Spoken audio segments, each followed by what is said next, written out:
Anyone there?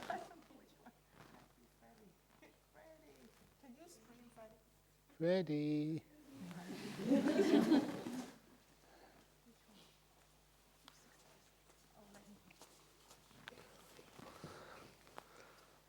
Hello. Oh dear. It's broken. No, it's not broken. You just need Freddie's magic touch. Is that the case? Yes, I can follow. Yes. I saw you touch the same button. No comment. Okay. So for today's Sutta class, I'm going to read through what many people feel is a simple sutta, but it has many more depths to it, which a lot of times people don't see. So I'm going to be pointing out those important parts of the Anapanasati Sutta here. And hopefully you pay attention. It's easy to understand, but then when you put it all together, it makes for a narrative, which is a very good description of how the Buddha described not just breath meditation, but meditation. And as it is, again, the teachings of the Buddha, I am now going to do the Namo Tassa first.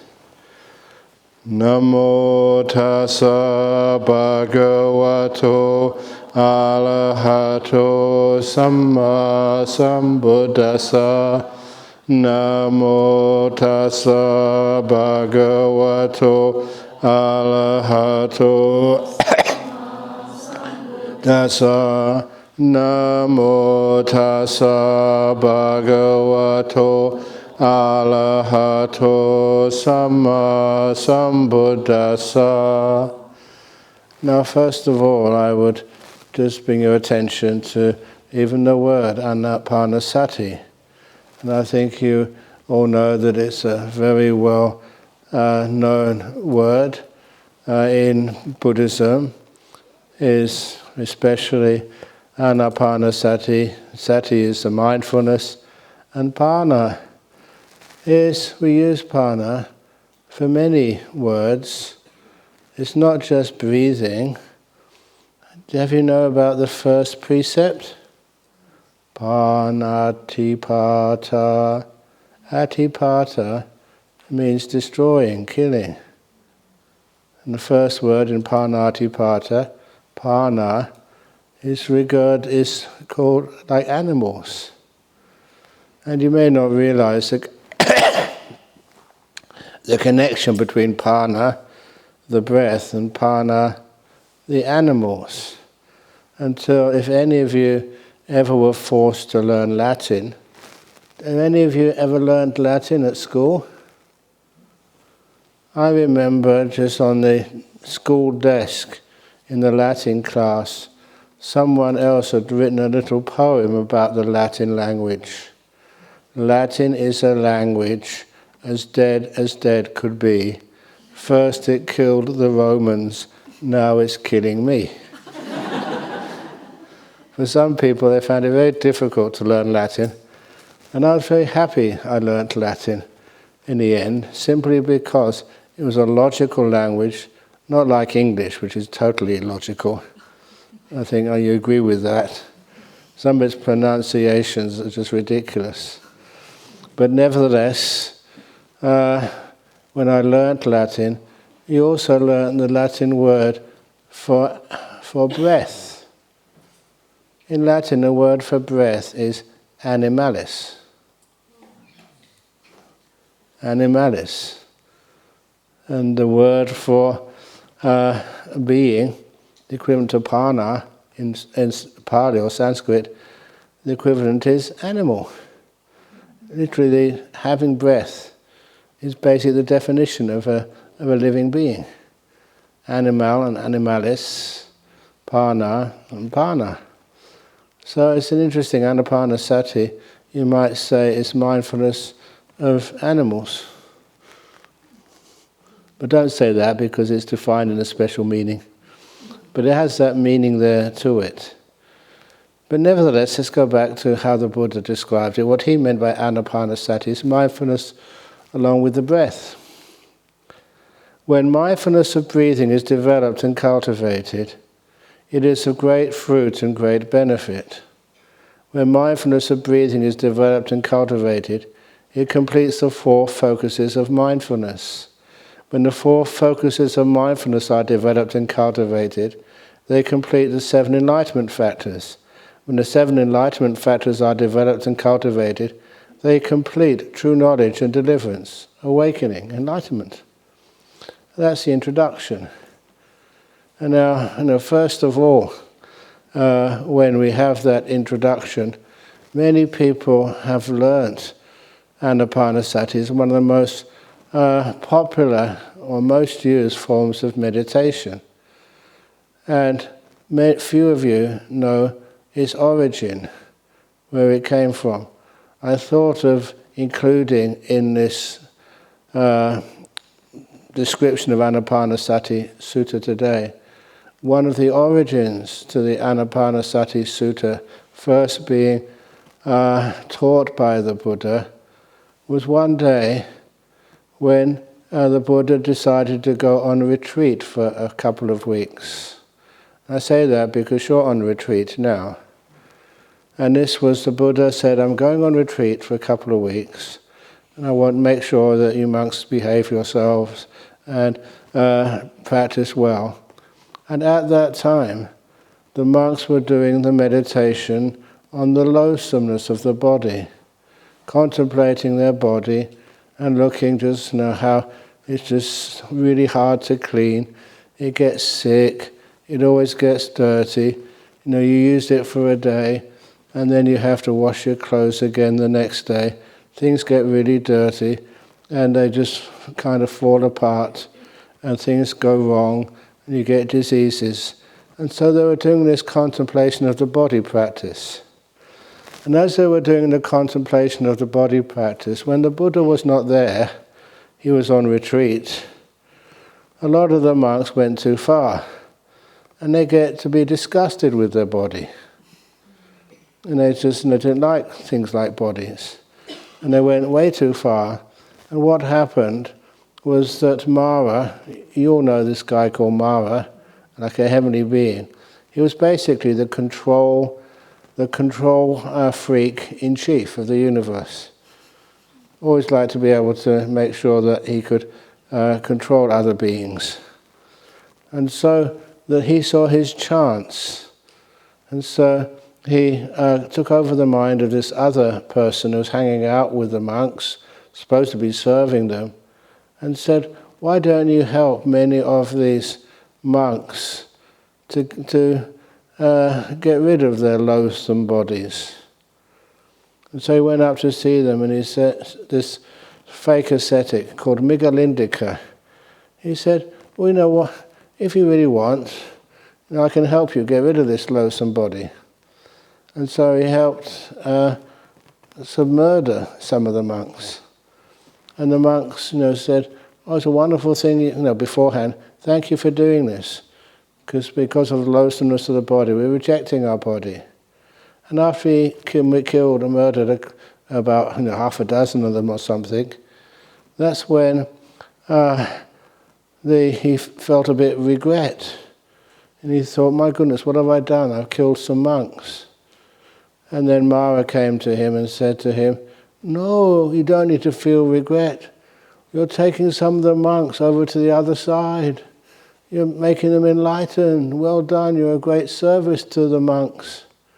And he was so simple-minded that he believed in that.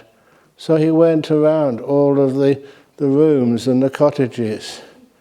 Imagine that you were here in Jhana Grove, and in the evening someone knocked on your door and said, do you want to be taken over to the other side? Carrying a sharp knife. And he said that some of the monks, they hid in the corners. Other monks who were far more advanced, they just stood there or sat there, and he killed them. And he kept on doing this because many of the monks says, well, I'm going to die anyway, and his body is loathsome, I reject it. And so he killed many monks. And at that time, He thought he was doing a good thing, and many of the monks just let him. And then the Buddha finished his retreat, and once he finished his retreat, according to the story, and this is in the Vinaya Pitaka, it was one of those rules about not killing. But when the Buddha finished the retreat, he went back into the Sangha, and he asked Ananda, how come the number of monks has decreased so much? And that's become almost a tradition in Bodhinyana. If I go on a retreat for a couple of weeks, and I go back, I check the number of monks in Bodhinyana monastery, and I say, are the number of monks less or more? But anyway, the result of the Buddha seeing that so many monks had kind of disappeared, then he asked why.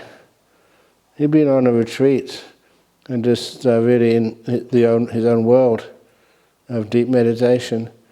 And then they said because they have been practicing the asupa meditations, the loathsomeness of the body meditations, and that they had gone a bit too far. And at that, the Buddha said, yes, that's not the way to practice the reflections on the ugliness of the body. They went too far. So instead, said the Buddha, I will teach mindfulness of breathing. And then he started by telling the monks which were survived, when mindfulness of breathing is developed and cultivated, it is of great fruit and great benefit. When mindfulness of breathing is developed and cultivated, it completes the 4 focuses of mindfulness. When the 4 focuses of mindfulness are developed and cultivated, they complete the 7 enlightenment factors. When the 7 enlightenment factors are developed and cultivated, they complete true knowledge and deliverance, awakenings. So it has positive benefits. So because of that, we do make sure that if people ever do practice the loathsomeness of the body, they don't go too far, by themselves without a good teacher in doing the loathsomeness of the body. Instead, mindfulness of breathing solves all problems in there. So that was just a little introduction, but you can understand many people don't teach. It's a bit embarrassing. But nevertheless, it happened. So anyway, how does the mindfulness of breathing complete the 4 focuses of mindfulness? What are the 4 focuses of mindfulness?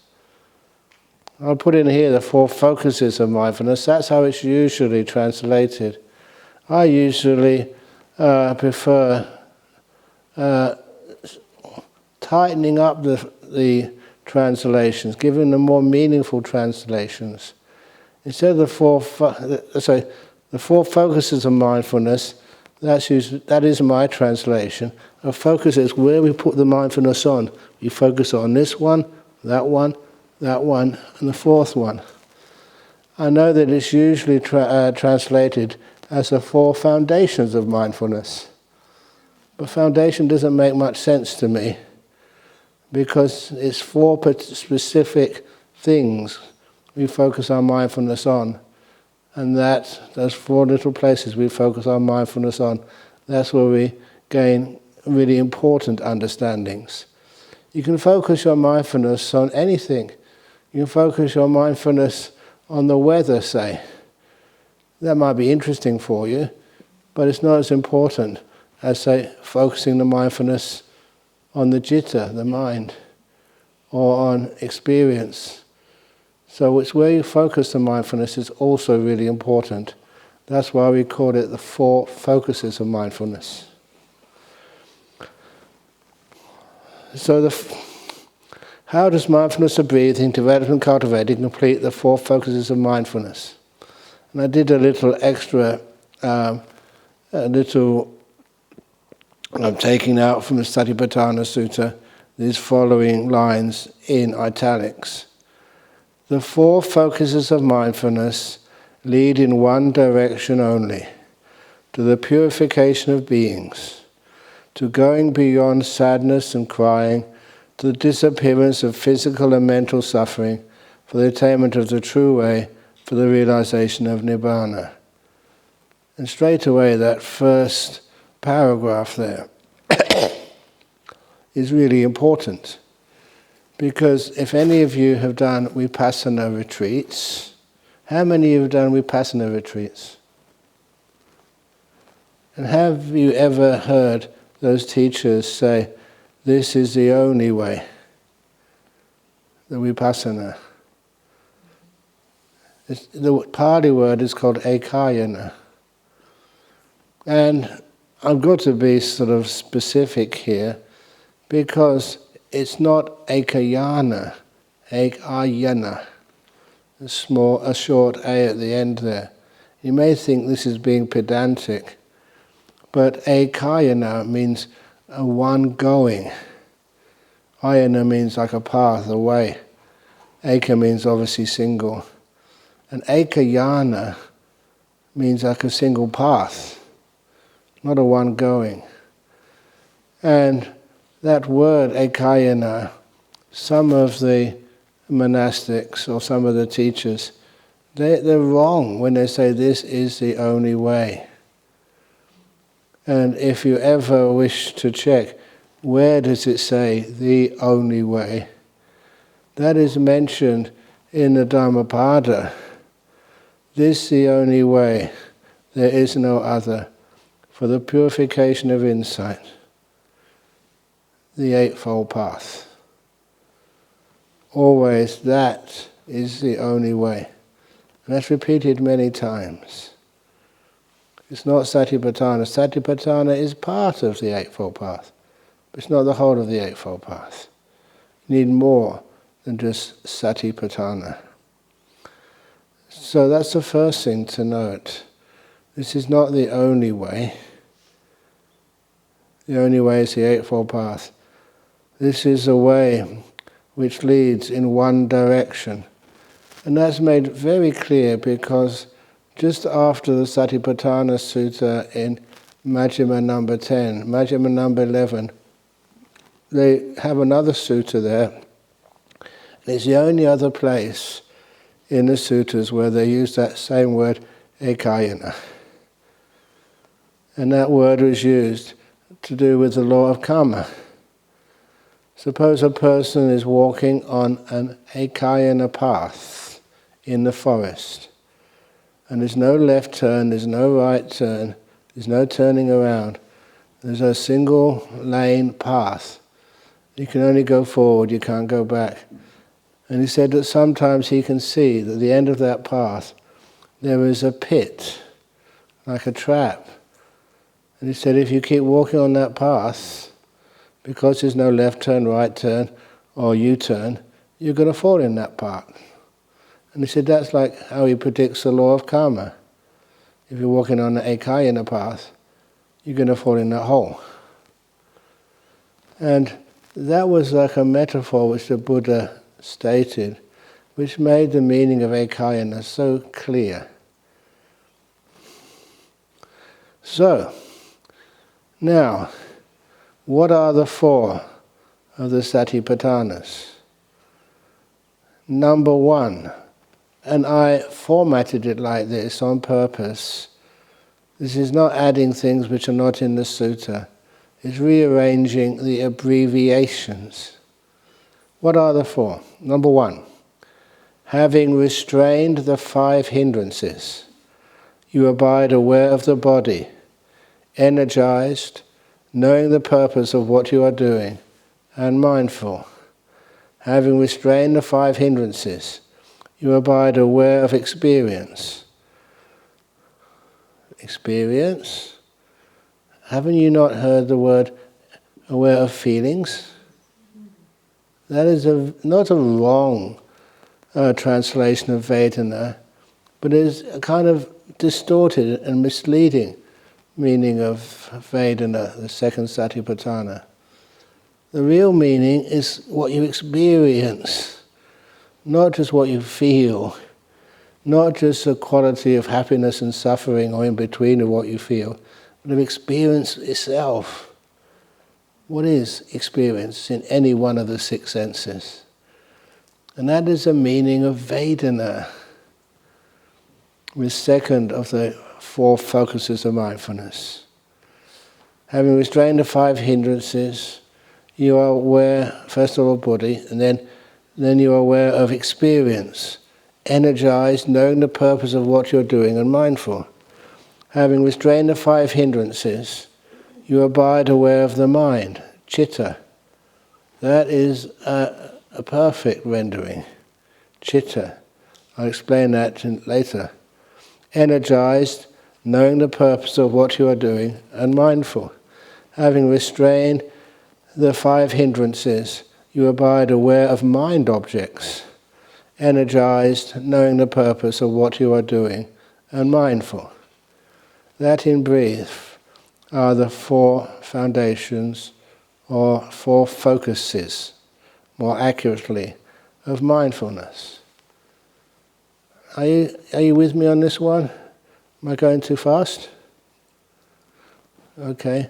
Now the reason why I was especially concerned about these 4 focuses of mindfulness, the Satipatthana, for one reason or another, when I was a student at Cambridge, and when I joined our Buddhist society there, one of the first books which I borrowed from their library was a translation of the Satipatthana Sutta. And I was so fascinated by the introduction. In the introduction, these 2 Sri Lankan monks said that when they had ordained as monks, and they were very, very keen as Buddhist monks, they read the Satipatthana Sutta. In Pali and Sinhala are not too dissimilar. In other words, if you're a Sinhalese speaker, you've been educated in Sinhala, it's really pretty easy to learn Pali. And so they read that this Satipatthana Sutta, if practiced properly for 7 days, as little as 7 days, you can come out as a non-returner or fully enlightened. Said the Buddha. That's pretty much a good claim. Not just a stream winner, not just a once returner, a non-returner or an arahat. And so they thought, this is an amazing thing to do. So they booked a passage to Burma, because they're in Sri Lanka. They booked a passage on a ship to Burma, and they found a place which taught the Satipatthana Sutta, and they settled in, and they joined a Satipatthana course. And it's not just for 7 days, they usually do it for 9 days or 2 weeks. They give a time just to settle into the practice, do the practice for at least 7 days, and then have time at the very end as well. And they did it, and they didn't even achieve what they could recognize as being a stream winner. So they did it again. I think they did it 2 or 3 times, I think 2 times. And at the end, they still hadn't got anywhere. So you know what they did? After practicing for 2 or 3 times, they wrote a book on it. And that was the book which I read, translated into English. And when I read that book, I thought, my goodness, the Buddha doesn't lie. The Buddha doesn't deceive. How come they weren't even stream winners?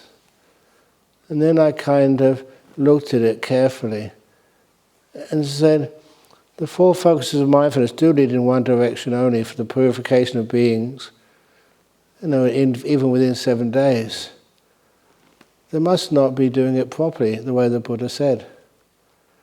And the one part which they were not doing properly, which you noticed, they had these words in the beginning of the Satipatthana, and it said like, loke abhijja, vinaye loke abhijja domanasan. And that was always translated as like having eliminated greed and covetousness for the world. Have you heard that before? Greed and covetousness for the world. is an English translation. And to me, I was greedy for some things, like greedy for some food when I was really hungry. But greed for the world? That made no sense to me. And covetousness? Now monks can sort of, be a bit silly sometimes, but they're not coveting.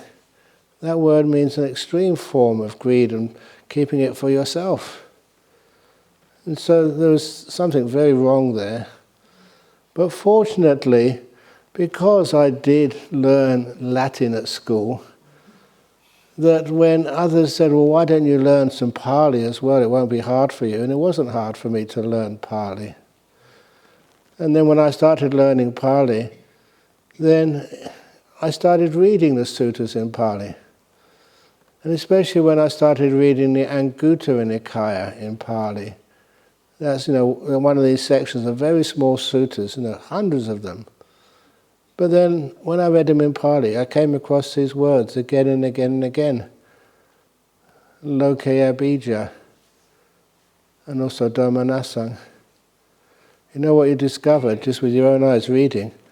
When they had the list of the 5 hindrances, the normal form of the first hindrance, sensual desire or lust, whichever you want to call it, they called that Lokaya bija. I've seen that before. That's in the Satipatthana. And Dhammanasa, you found 2 suttas where it was a synonym, an alternative, for Vyapada, the second hindrance. You see, these were synonyms. Synonyms for the first 2 of the 5 hindrances. And then later on, when I read the commentaries were not available as translations into English. So you had to know Pali to actually read those commentaries on the Satipatthana. And there again it was just so clear. It explained specifically that Lokaya bija and Dhammanasang, they're alternative forms of the first 2 hindrances. The first 2 of the 5 hindrances. And when you say 2 of those 5, the other 3 are included. It's just a way of speech over there.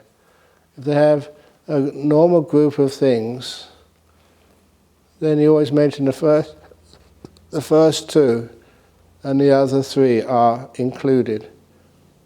And they say in the 2 commentaries to the Satipatthana Suttas, the Mahasatipatthana in the Digha Nikaya, and the Satipatthana Sutta in the Majjhima Nikaya.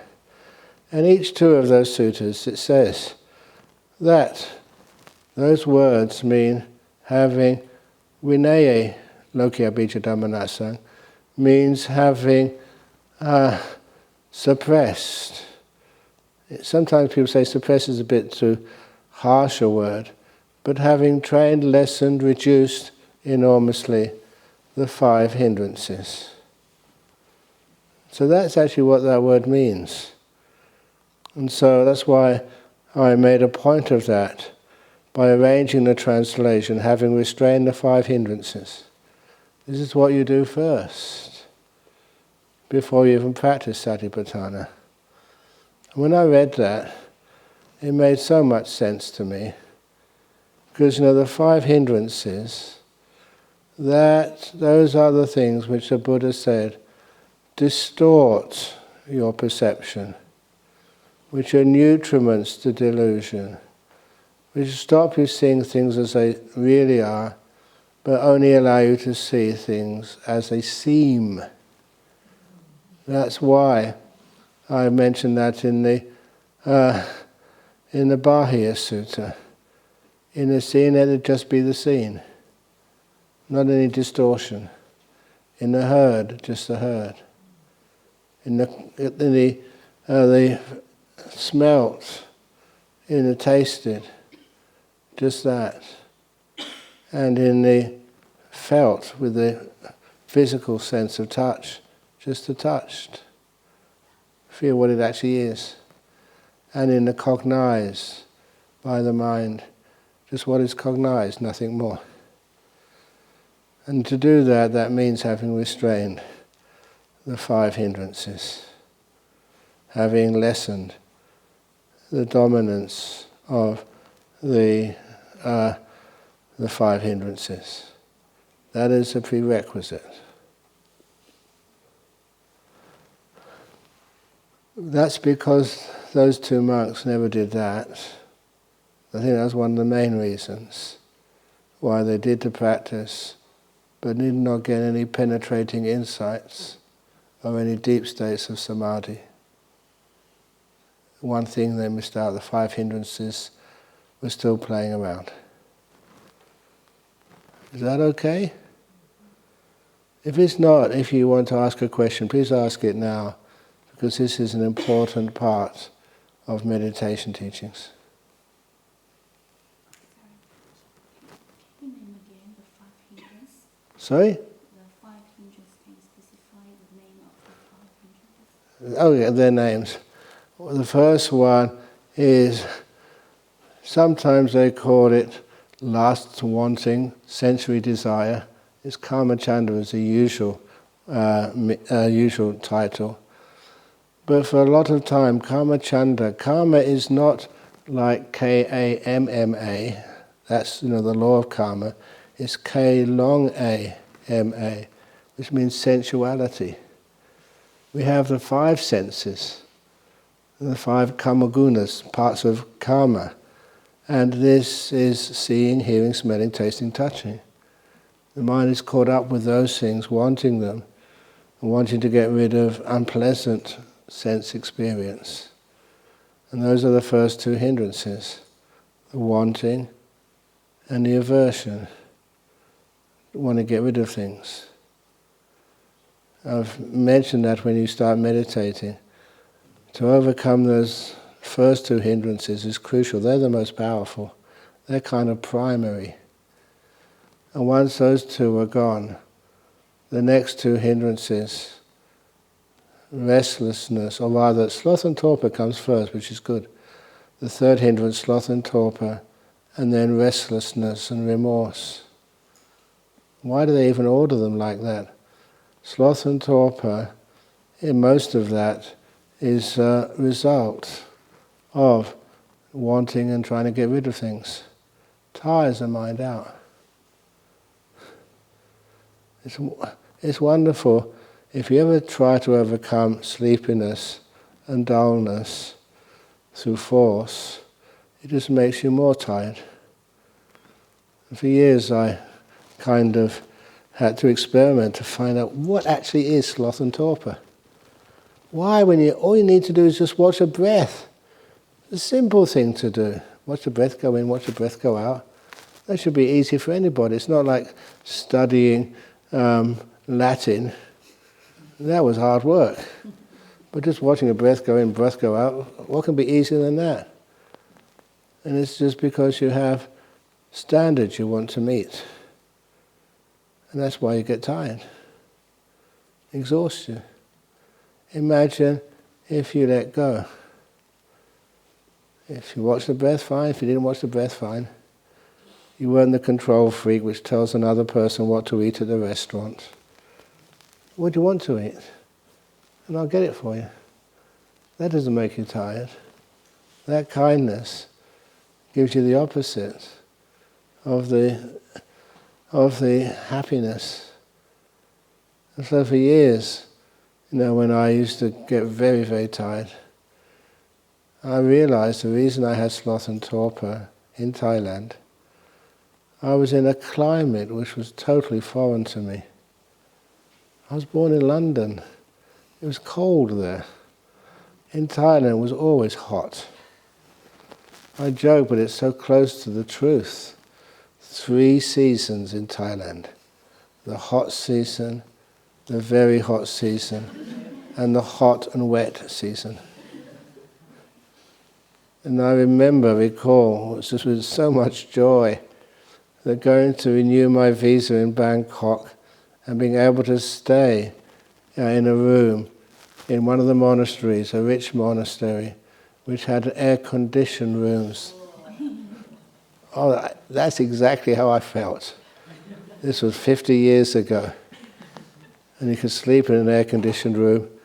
And we also found, because we'd always get up early in the morning, we were trained that way, there was a room which was vacant at 3 o'clock in the morning. And we got the key to that. And we went in there to meditate every morning. Wow. That was like going into heaven realm. And you could sit down there, and of course it had windows, not open windows, glazed windows. No mosquitoes in there. And it was cool and quiet. Wow. Had some great meditations in there. But not just great meditations. You realized how easy it was when these hindrances of discomfort were removed.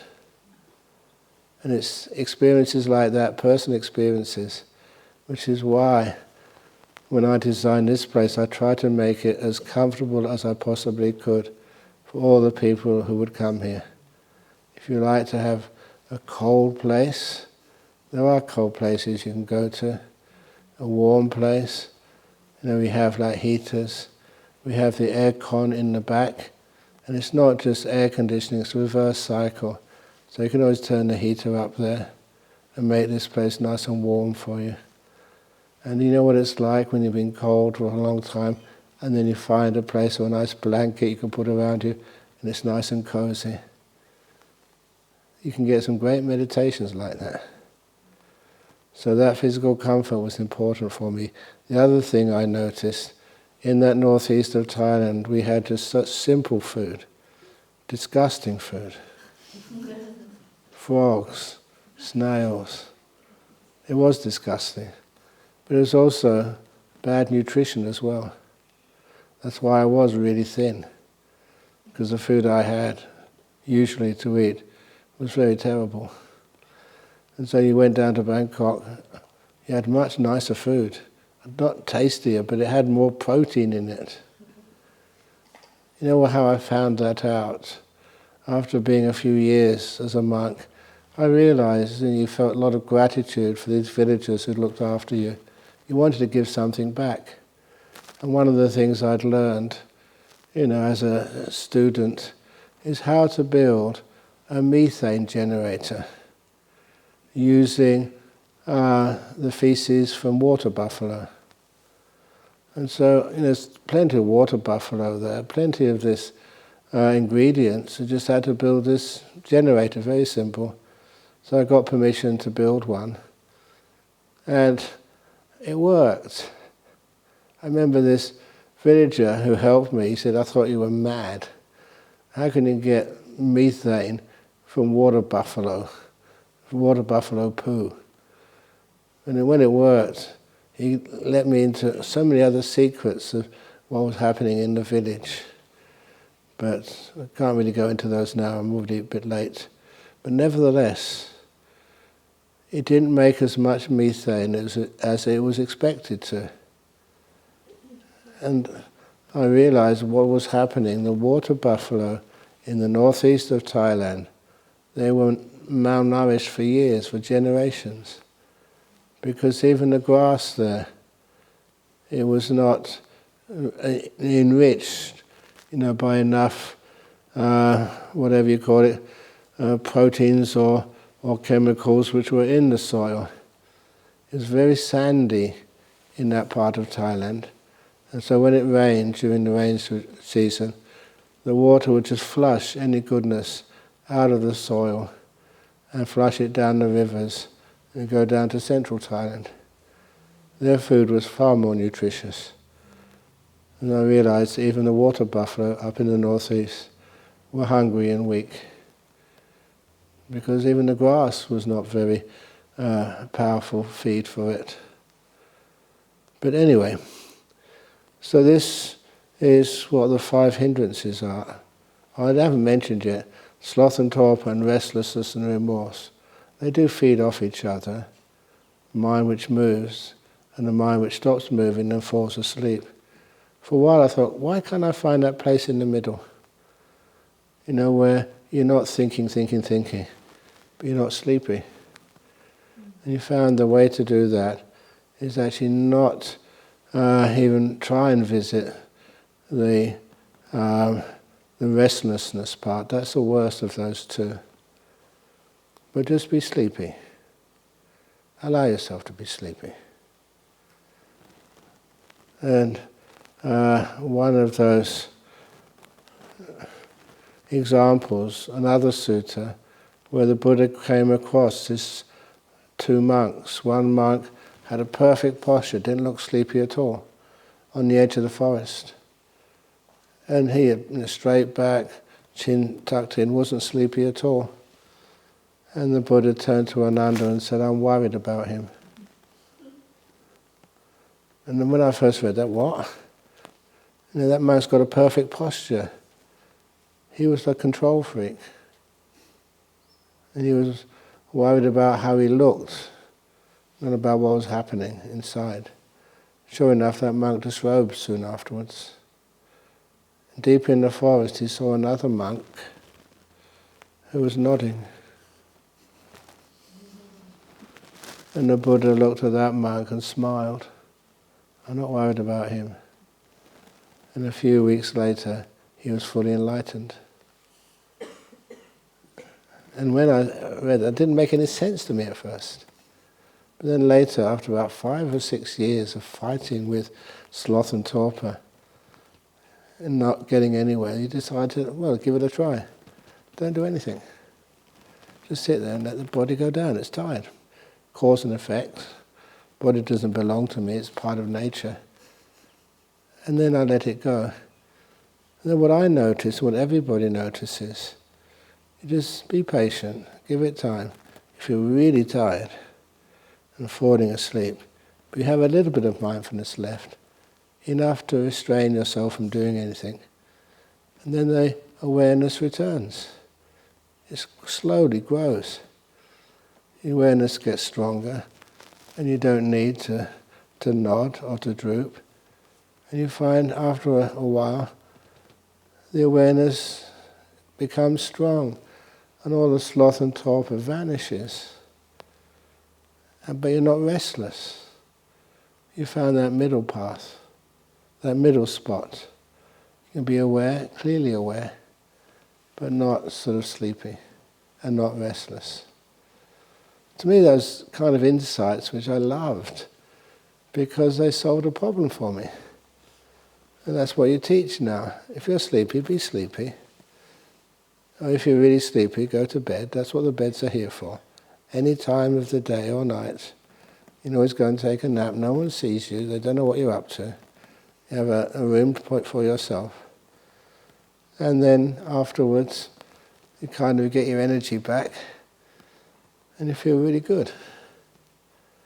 And you understand why you have sleepiness. That's that hindrance.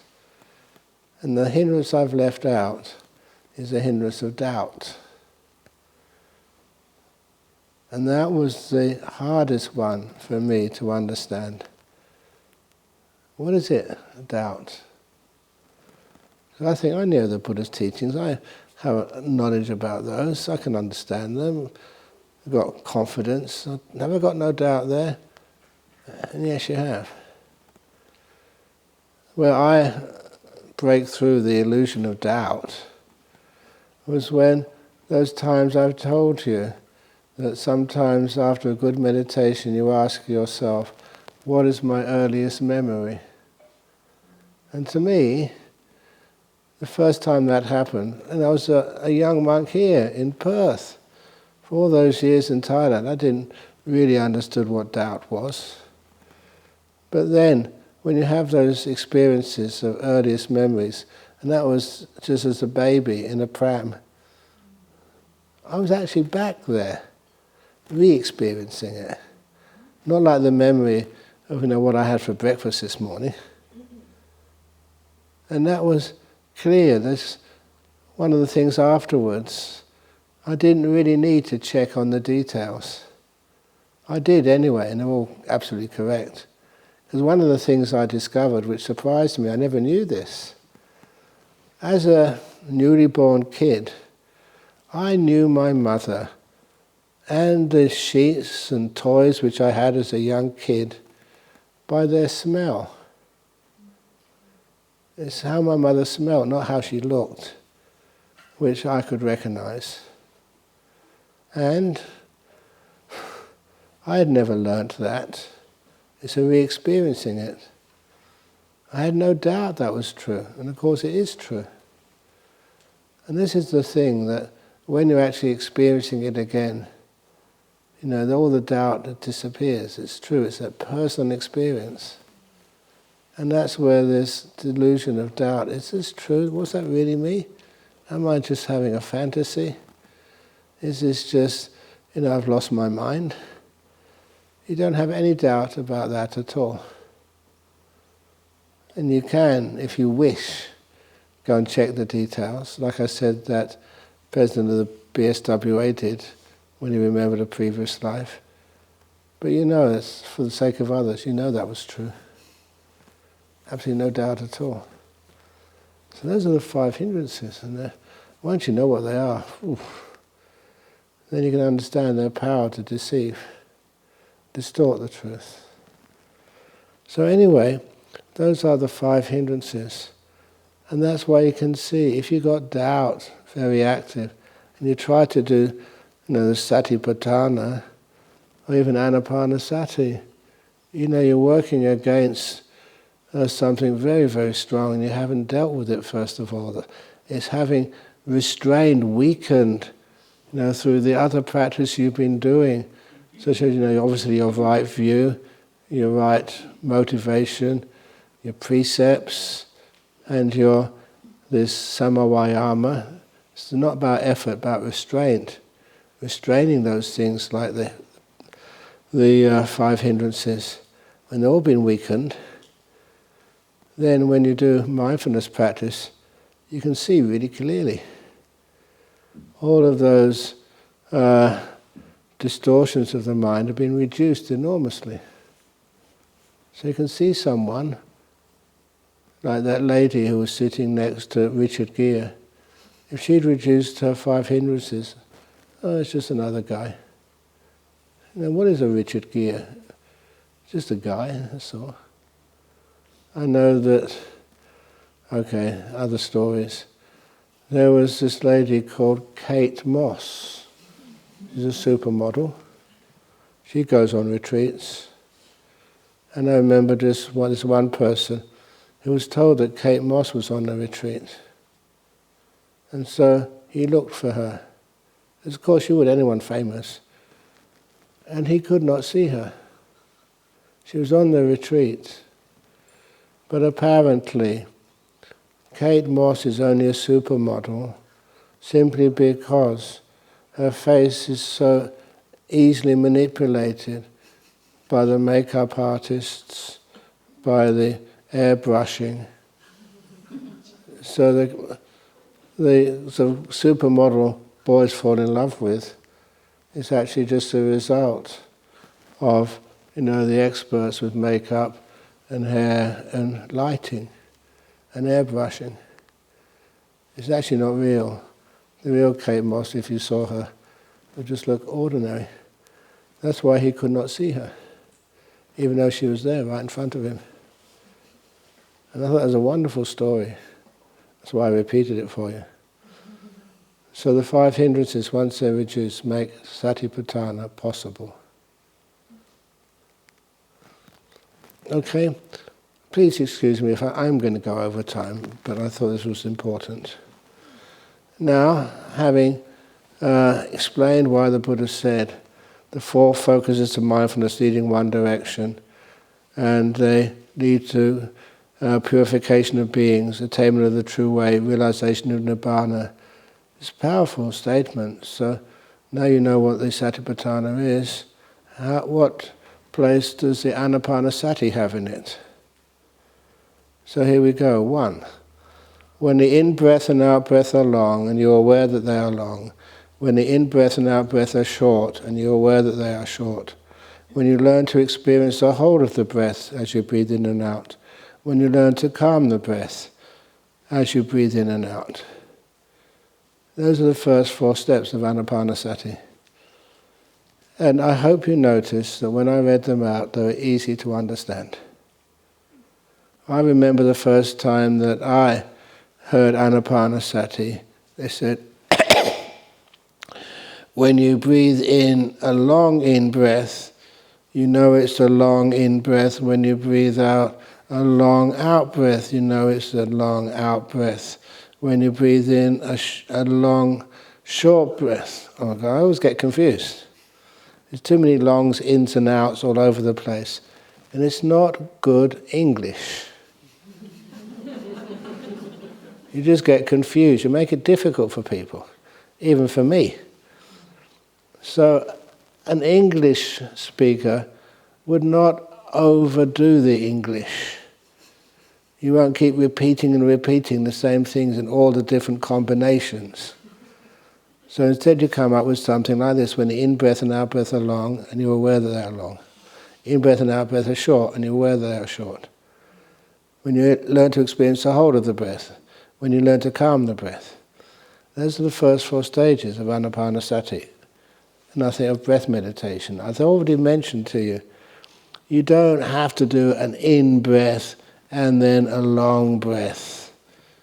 Just when they're in, you just know they are long.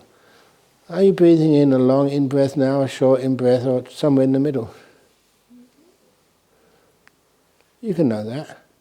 Keep it simple. That just makes it a bit more interesting. And you don't have to try and ask, what's a long breath? What's a short breath? That also is something I wasted so much time on that. It's just roughly long, it's just the middle, that's all. That's easy enough. Now the next thing, this is number 3 in the 16 stages, when you learn to experience the whole of the breath as you breathe in and out. That means, watch my finger. You can see it from the start all the way to the end. That's an in-breath. You see the pause. And then the out-breath goes out from beginning to end. That's the whole of the breath. What many people do, in, out, you don't see the whole of the breath. Or they just do in, stopped, and out. In the space between breaths, sometimes you don't know what to do. So you say, what time is it? Oh, I must remember to call my auntie afterwards. You put things in there. It said, see the whole of the breath from beginning to end. Even the end of the breath, there's nothing happening there, so you think. There's a huge number of things happening, feelings in the body. And so after a while, you see the whole of the breath. That's all you're seeing, just the breath, nothing else. And you don't decide if it's going to be long or short. The breath knows what to do. You'll just be the detached observer. And you don't have to worry if the breath goes really slow or stops going in or out at all for a little while. If it pauses, you don't need to be afraid. Oh my goodness, I'm not breathing, I'm going to die. I'm going to stop this. Never. In all the years I've been teaching meditation, and I've been teaching meditation for a long time, never had any casualties. Never had anybody who's passed away, died.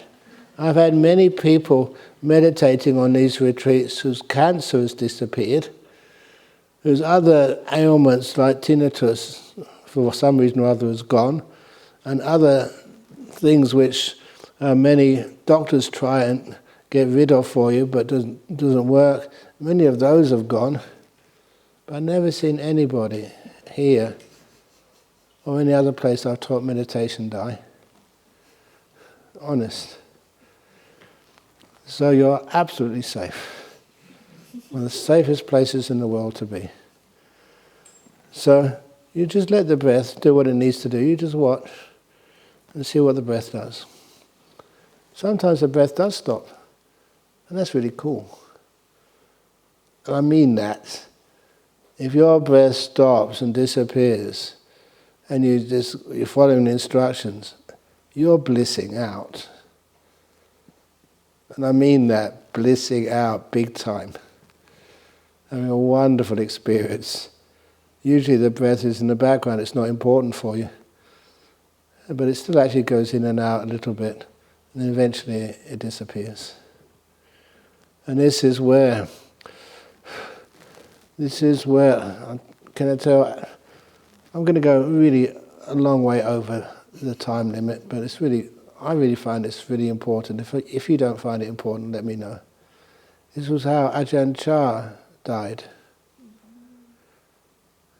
Not on this particular occasion. You know, he went into a coma. Was he aware? You bet.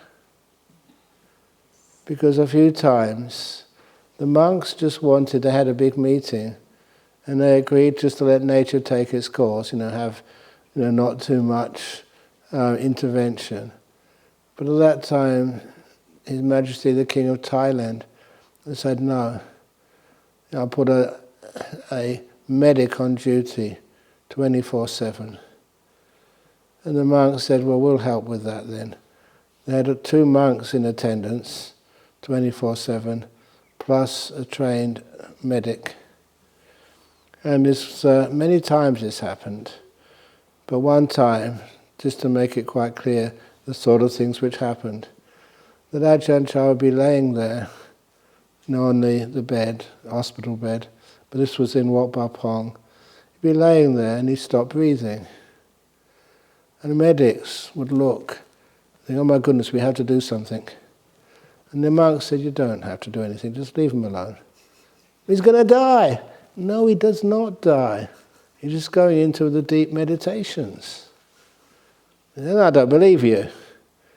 And some of these medics, they explain that they don't know about this. They know if you stop breathing, you have a lot of damage to your brain, say.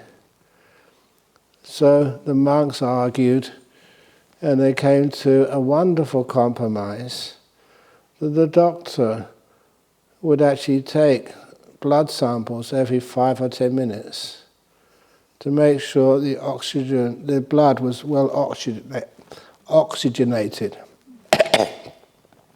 even though Ajahn Chah wasn't breathing. And the doctor did this. And the doctor was, or rather the medic was quite sort of surprised that even though there was no breath going in or out of Ajahn Chah's lungs, the oxygen level in the blood remained constant, never depleted at all.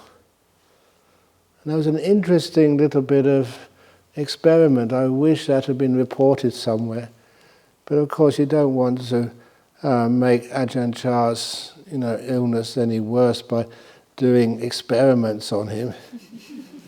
But anyway, that was just noted. So this is what happens if you do stop breathing. You're really healthy. Nothing happens to you. You don't go blue or anything. You're just getting really, really powerful mind states. Anyway, so you learn to experience the whole of the breath as you breathe in and out. And the next statement is really also important. When you learn to calm the breath as you breathe in and out. It's not quite an accurate translation. Actually, not bad though. When you could have written when you calm the breath, as if it's like what you do. You learn to calm the breath, how the breath gets calm. And it's never what you do. It's you leave it alone. And it gets calm all by itself. Just imagine what's happening. You're sitting down there, comfortable, no force. You're not thinking about anything, you're just watching the whole of the breath, breathing in, breathing out. You're not figuring out how to write your life story once you've become fully enlightened. You're not doing much. In fact, you're doing so little, the breath does not need much oxygen. I mentioned to you about the story of the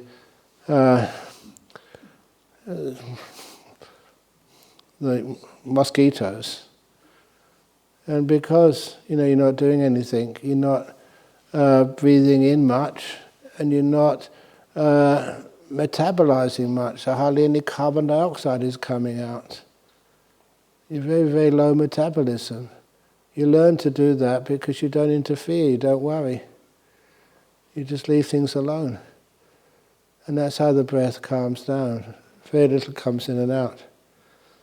But here, the Pali words, which I've written in italics, pasambayang, which means calming, the kaya sankhara.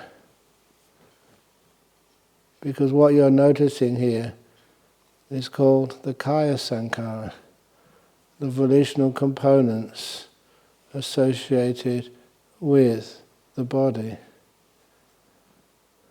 So here, you see, that's how you learn to calm the breath. You're not really looking at the breath so much, or you're not working on the breath. You're working on the volitional formations which are associated with the body, leaving them alone. That's what you're calming. Doing nothing. You are literally relaxing to the max in your body. I point that out because that has huge consequences for the next 4 stages. Anyway, I should say here, on that occasion you are mindful of the body, having restrained the 5 hindrances, energized, fully aware of the purpose, and mindful. In and out breathing is regarded by the Buddha as a body in the category of bodies. That is why on this occasion a meditator abides mindful of the body, having restrained the 5 hindrances, energized, fully aware of the purpose, and mindful. The second of the 4 tetrads.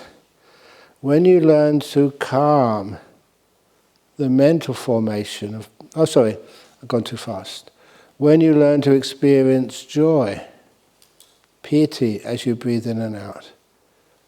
Of course, these ones I really get inspired by. When you learn to experience pleasure, sukha, as you breathe in and out. When you learn to experience the mental formation of piti sukha, as you breathe in and out. When you learn to calm the citta sankhara, this mental formation, as you breathe in and out. On those occasions you are mindful of experience, having restrained the 5 hindrances, energized, fully aware of the purpose, and mindful. Now these are important to know in breath meditation. You learn to experience joy. You don't construct joy, you don't make joy. You learn how it's experienced, what to do, and how it happens naturally, and you let it happen.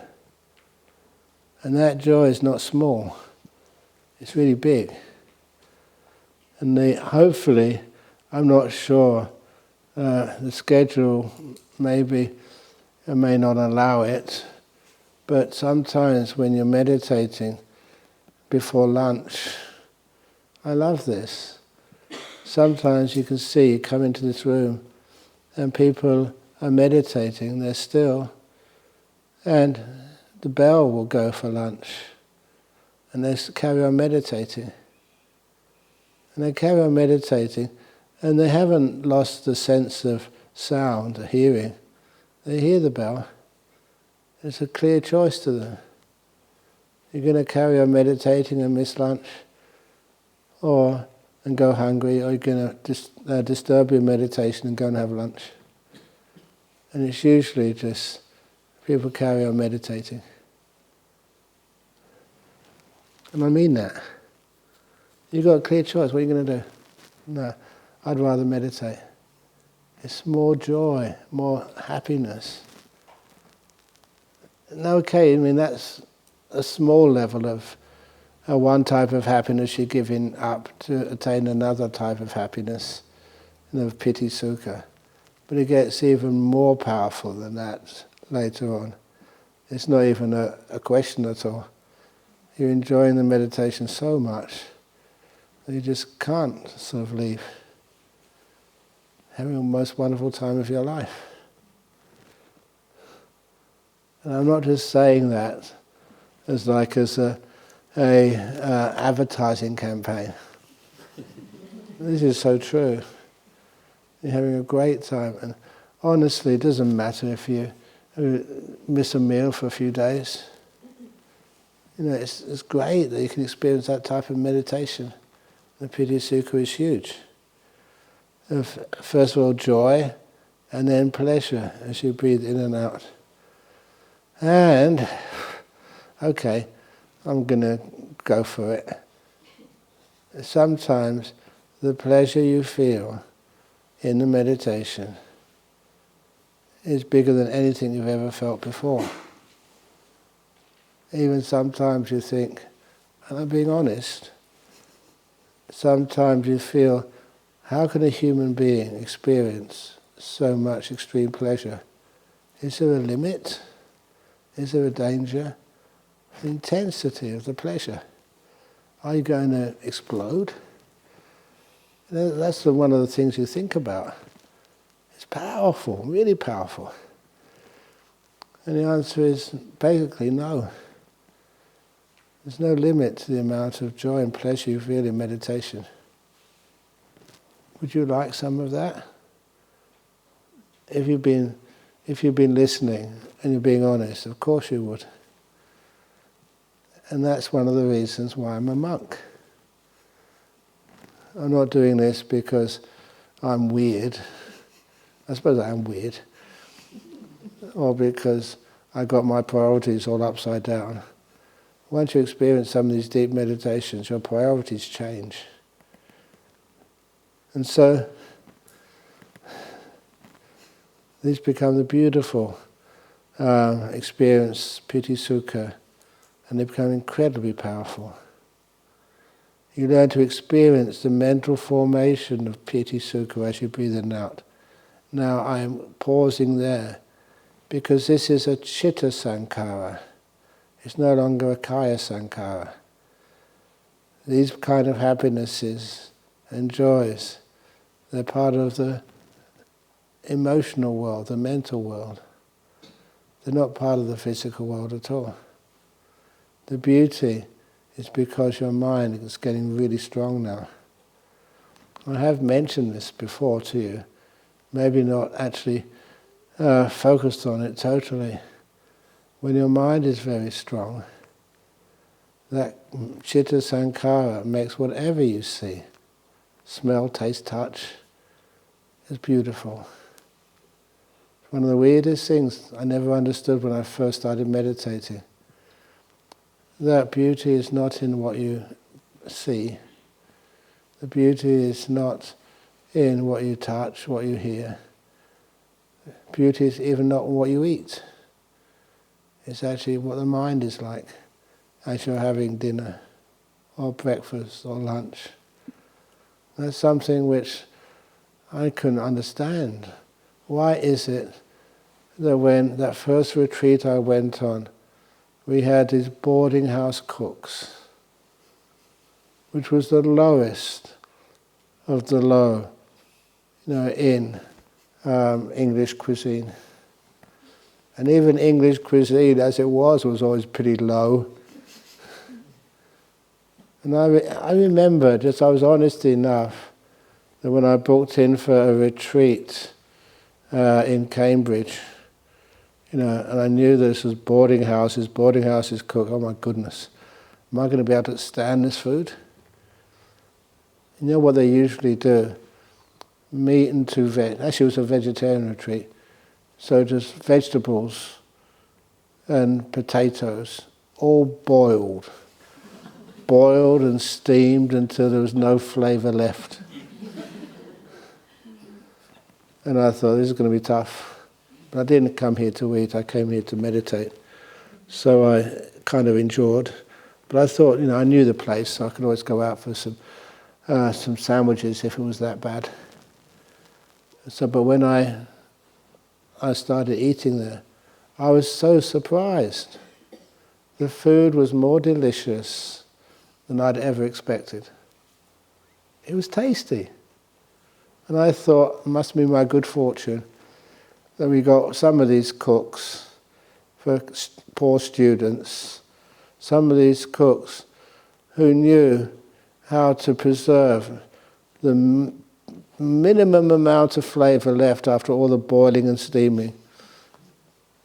And that's what I was tasting. It was actually quite delicious. I was enjoying the food. And it was only later on I figured out that it had nothing to do with the cooks. It had everything to do with the fact that my mindfulness was really strong. It was clear. And I could pick up my senses, even sense of taste, could pick up the little bit of flavour left after all that steaming and boiling. You could taste it all. And I know even now, you come on these retreats, I don't know who the cooks are, they're trying their best. But if your meditation starts to take off, and you're really enjoying the peace and the quiet, you'll be able to express that the food in this retreat is more delicious than a 5-star restaurant.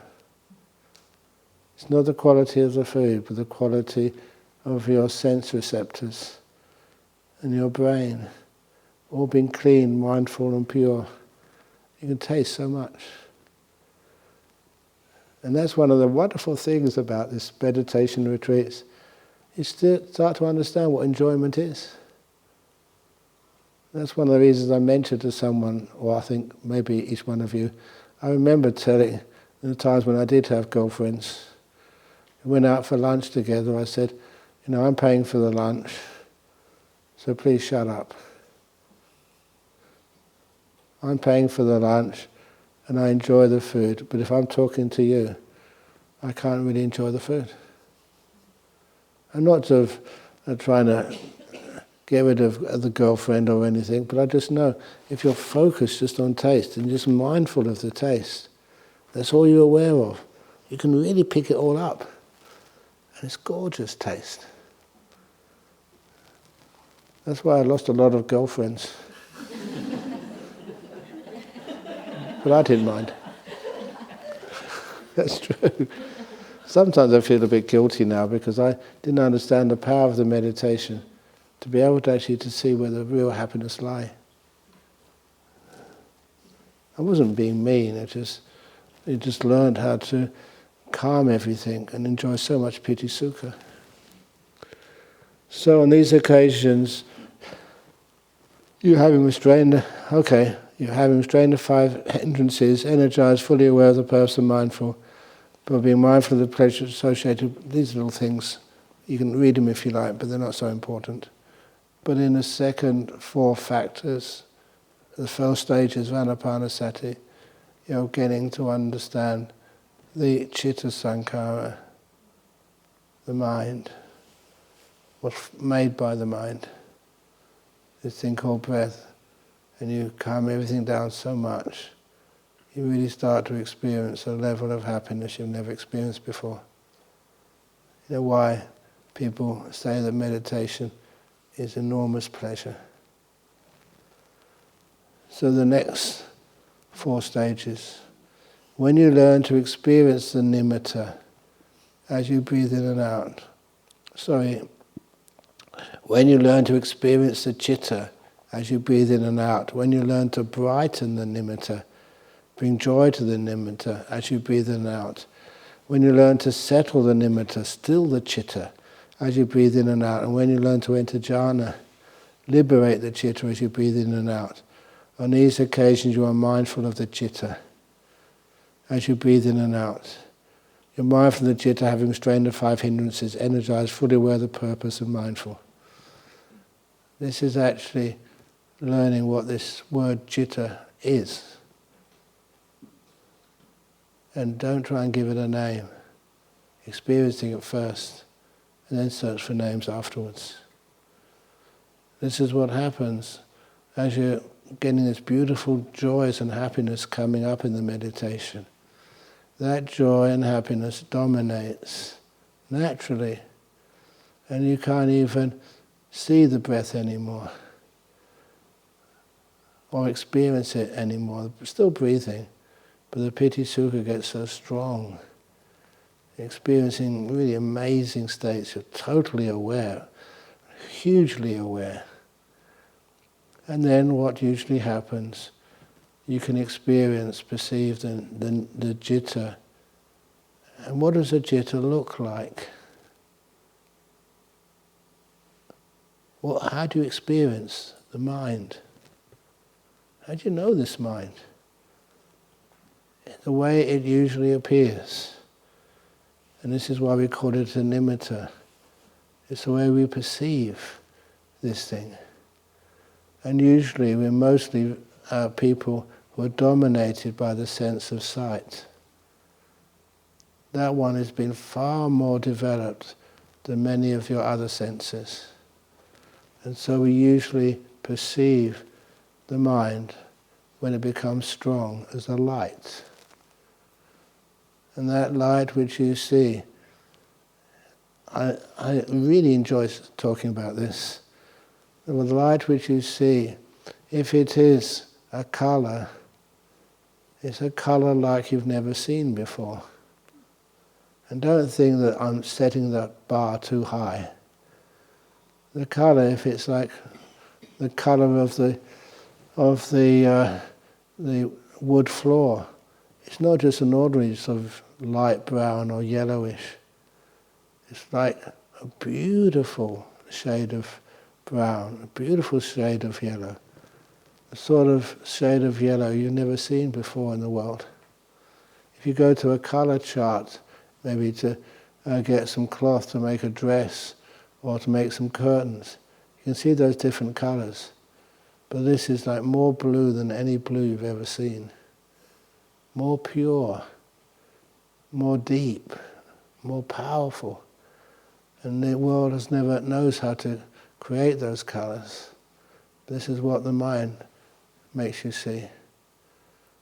We call it a colour simply because what's actually happening, that's the closest you've had so far in your experience in life. A colour like that. It's the closest. It's not the same. It's close. And because of that, you perceive it like that. And, of course, first of all, it's so powerful. You just had some beautiful joy, piti, sukha experiences. And these nimittas are far more than that. And a lot of time you get excited. And this is actually not mentioned in this sutta. You learn how to keep those nimittas there, to recognize them, and then to brighten them, and then they become incredibly powerful, and then keep them stable and still so they're not moving around. And then when that happens, you're really blissing out big time. But please, and I say this, please trust me, you don't need to feel afraid. Your job is just to watch, let it happen. You don't go crazy, you don't go mad. You just get enlightened. Which is not a bad thing to do. Sometimes, as I mentioned, about when people are in jail, and then they find they've been wrongly convicted, and now you can leave jail, there's no parole or anything, you're totally free to walk out the door and do whatever you want. That's really scary. Do you remember when you first graduated from school? You don't need to go to school anymore. Now what do I do? You got used to school over so many years. You go to university, now you're free from university. Now what do you do? It's a kind of challenging when you're a scary character, or a character who usually gets scared. You can handle this so easily. You have so many advantages now, and you're free of any anxiety. That's one of the lovely things. You never be afraid. Isn't that wonderful? Whatever happens to you, you trip over, only just a fall, that's all, a bruise. Or, you get a disease. It's only a disease. I don't know how many people are very anxious. And that's one of the reasons why they get diseases in the first place. When all that anxiety vanishes.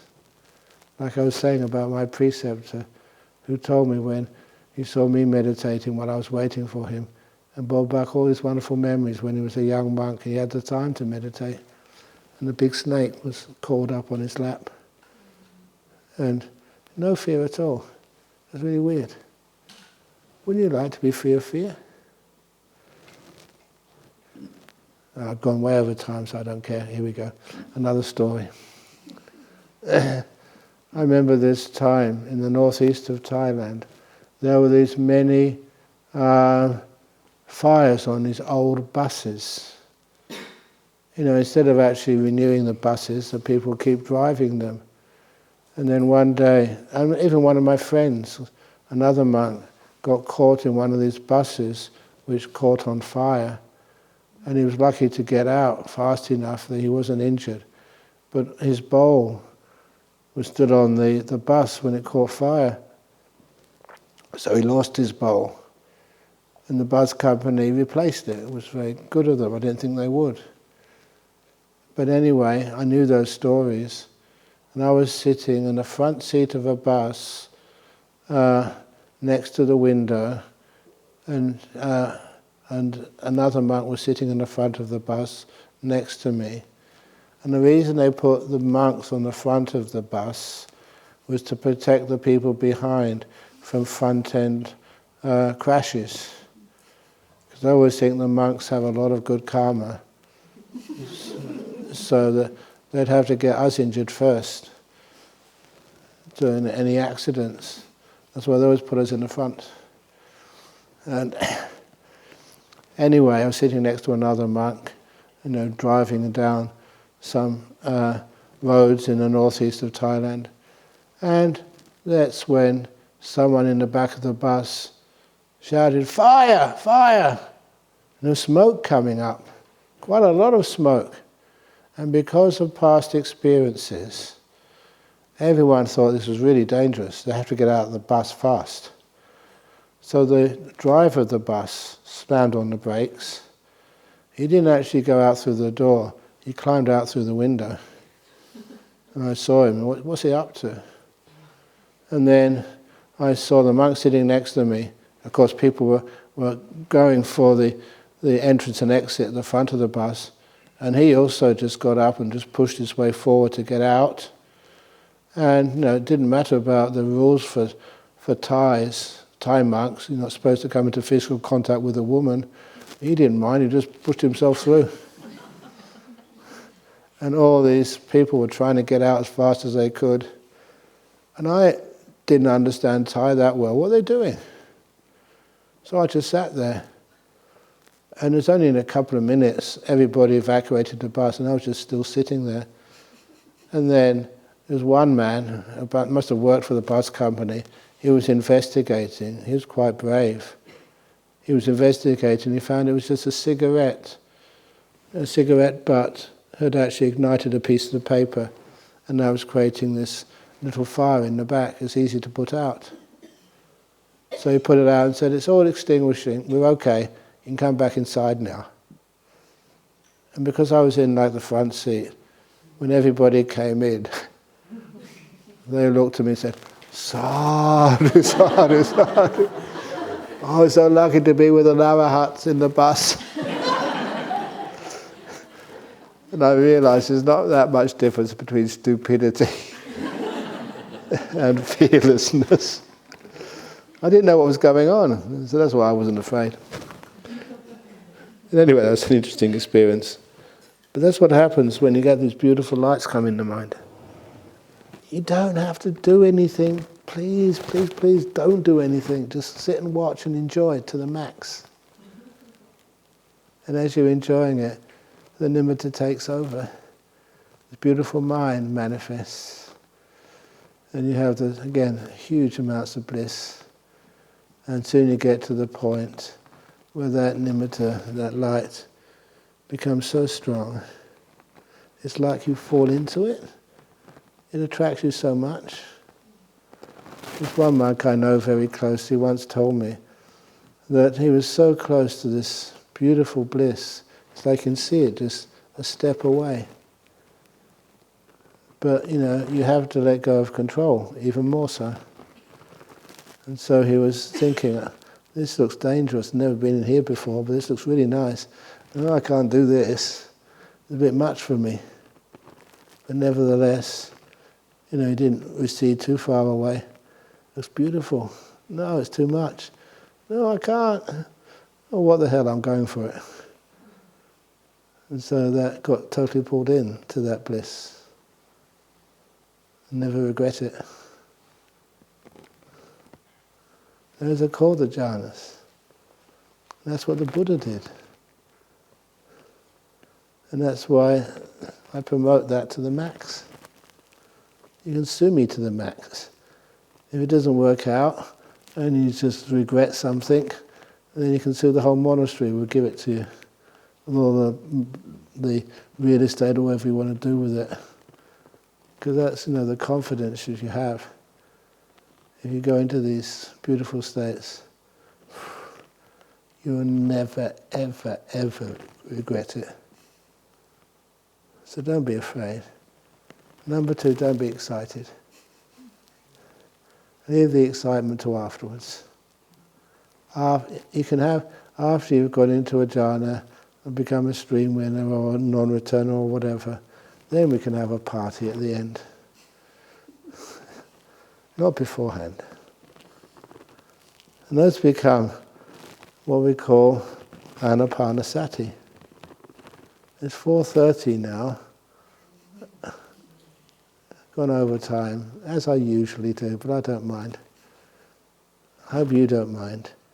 I'm going to finish there because the last part of it, the 4th, when you learn to explore, this is where the insight starts to come from. You've just had an amazing experience. Of course, it doesn't last forever. When you come out, your mind has the afterglow. Huge amount of energy. Mindfulness reached to levels you've never had before. Beautiful, gorgeous. And you can look at anything and really get into it. And looking at that Freddy's teddy bear, or whatever he calls it, on his seat over there. And you can see more things there than you've ever seen before. You can keep it in your field of view so easily. And that's where you take something like the citta you've just been experiencing, or Vedana, or even body. You see it so clear. That's where you get the powerful insights. And you know that these are where you get powerful insights because you can feel your mind. It's really got intensity now, power, pleasant, and like you've never had before. And so when you can start to do these things, that's when you realize their value. So have a look at impermanence, things not lasting, things fading away, things actually ceasing you never thought could cease, like consciousness ceasing, like will ceasing. You start to see like your body ceasing. It's not a big deal. If you have a real good jhana, enough of them, or even just one if you're smart, you'll never be afraid of death anymore. You can't be. It's no big deal. And these are insights which are just kind of obvious to you. And then you start to learn to explore relinquishing things. Why do you want all this extra stuff? You simplify your life so much. And you see in my cave, a few more people saw it today. I don't mind, because it's the way of teaching. Try and keep it simple. Of course, many people look in my cave and they see all these little toy fluffy animals. And what are you doing those? Put those in there for, Ajahn Brahm? They're not mine, literally. They put them in that cave and then they get auctioned later on with some monastery or some organisation somewhere to get some more equity, some more peace in this world. That's all. They're certainly not mine. And so that's one of the reasons why I allow people to go and look inside at things like my cave. My cave? I think you guys spend more time in it than I do. But during the rains, I top up my time in the cave. And I enjoy it, there's nothing there. So you can resonate with nothing and value nothing. Anyway, I think I've gone over too much, so let's just do sadhu, sadhu, sadhu. Thank you for staying. Do I look burdened by it? I enjoy, I love this stuff. Yeah, for me, I really get off on it. But I know that we have some interviews, so I'll give her 5 minutes and then we can start those interviews. Okay?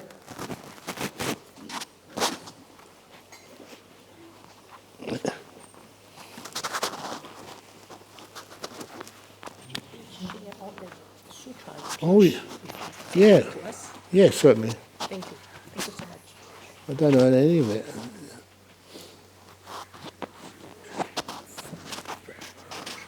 I was just saying, oops, my feet are in the way. So she was just asking, can I share these teachings with everybody? Of course. So if, yeah, okay, yeah. They'll all find those for you.